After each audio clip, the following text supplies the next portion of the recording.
শিৱসাগৰ জিলাৰ আমগুৰিৰ স্বাস্থ্য খণ্ডত এক নতুন সংযোজন সুদীৰ্ঘ ৮ বছৰৰ মূৰত মুকলি হ'ল চামগুৰি আদৰ্শ চিকিৎসালয় ৩০খন বিছনাযুক্ত চিকিৎসালয়খন মুকলি কৰে জিলা আয়ুক্ত আদিত্য বিক্ৰম যাদৱে প্ৰাৰম্ভিক পৰ্যায়ত প্ৰাথমিক চিকিৎসা সেৱাৰে আৰম্ভ কৰা চিকিৎসালয়খনত পৰৱৰ্তী সময়ত প্ৰাথমিক চিকিৎসাৰ লগতে প্ৰসূতিকালীন জৰুৰীকালীন চিকিৎসা সেৱা উপলব্ধ হ'ব চিকিৎসালয়খনত বহু এই অঞ্চলৰ ৰাইজৰ বহুদিনীয়া দাবী আৰু ইয়াৰ এটা ভাল কাম হওক বুলি প্ৰয়াত অলি হুছেইনৰ পৰিয়ালে ইয়াত বহুত মাটি দান কৰিছিল অসম চৰকাৰৰ 2009 চনৰ এটা ঘোষণা আছিল যে প্ৰতিখন সমষ্টিতে এখনকৈ আদৰ্শ চিকিৎসালয়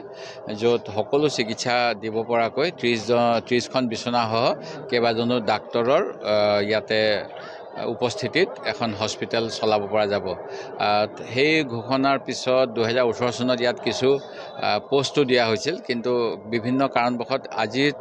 আমাৰ 2024ৰ জুলাই মাহলৈকে এই কামখিনি সম্পূৰ্ণ কৰিব পৰা হোৱা নাছিল আজি ইয়াত প্ৰাৰম্ভিকভাৱে এজন চিকিৎসকৰ সহযোগত আৰু নাৰ্ছিং কেইগৰাকীমানৰ সেৱাৰ কৰ্মচাৰীৰ সৈতে হস্পিটেলখনৰ কাম আৰম্ভ হ'ব আগন্তুক সময়ত চৰকাৰৰ প্ৰতি মোৰ অনুৰোধ আৰু দাবী দুইটাই হ'ব যাতে ইয়াত যিখিনি পোষ্ট দিব লাগে গোটেইখিনি দিয়ে যাতে এই অঞ্চলৰ ৰাইজে ভাল চিকিৎসা পাব পাৰে আজি সামগ্ৰীবাসীৰ বাবে এটা ঐতিহ্যমণ্ডিত দিৱস হিচাপে পৰিগণিত হ'ব 7 বছৰৰ প্ৰতীক্ষাৰ পিছত সম্পূৰ্ণ প্ৰায় হস্পিটেল এখনক আমি জীৱিত ৰূপত আজি প্ৰতিষ্ঠা কৰিব পাৰিছোঁ তাৰ বাবে সকলো ৰাইজকে মই ধন্যবাদ জ্ঞাপন কৰিব বিচাৰিছোঁ সদ্যহতে ইয়াত মাত্ৰ এজন ডাক্তৰ আৰু কেইগৰাকীমান নাৰ্ছৰ দ্বাৰা এই কাম আৰম্ভ কৰিবলৈ লোৱা হৈছে পৰ্যায়ক্ৰমে ইয়াত যেনেকৈ মানুহৰ সংখ্যা বৃদ্ধি পাই যাব ৰোগীৰ সংখ্যা বৃদ্ধি পাই যাব তাৰ লগে লগে আমাৰ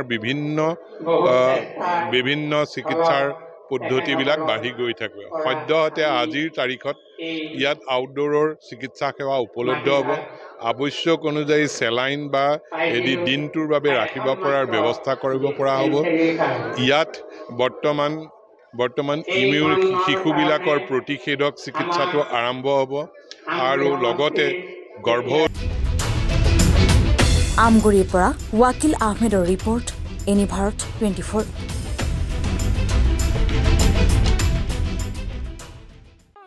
ৰব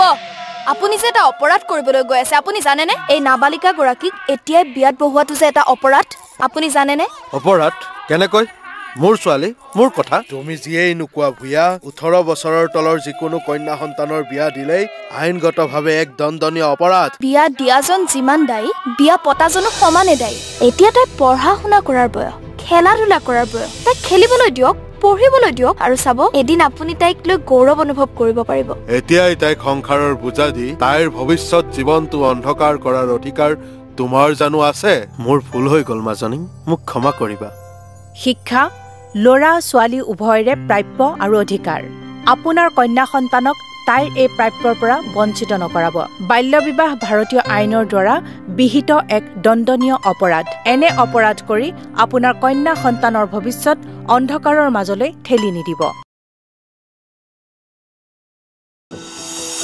এনি ভাৰত 24ৰ প্ৰথম প্ৰয়াস জুবিন গাৰ্গৰ গীতৰ প্ৰতিযোগিতা জুবিনৰ গানে কি আনে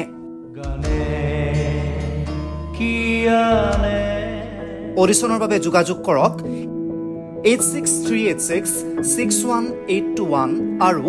8812831556 নম্বৰত এনি ভাৰত 24 উদ্যোগত এটা নতুন সংগীতৰ প্ৰতিযোগিতা আয়োজন কৰা হৈছে য'ত মোৰ গানৰ প্ৰতিযোগিতা হ'ব আপোনালোকে তাত প্ৰতিযোগী হিচাপে আহিবলৈ পাৰিব আৰু মোৰ ফালৰ পৰা আন্তৰিক শুভকামনা জনাইছোঁ আৰু অনুষ্ঠানটোৰ নাম হৈছে গানে কি আনে সকলোকে মৰম জনাইছোঁ সকলোৱে আহক ইয়াত অংশগ্ৰহণ কৰক thank you very much love U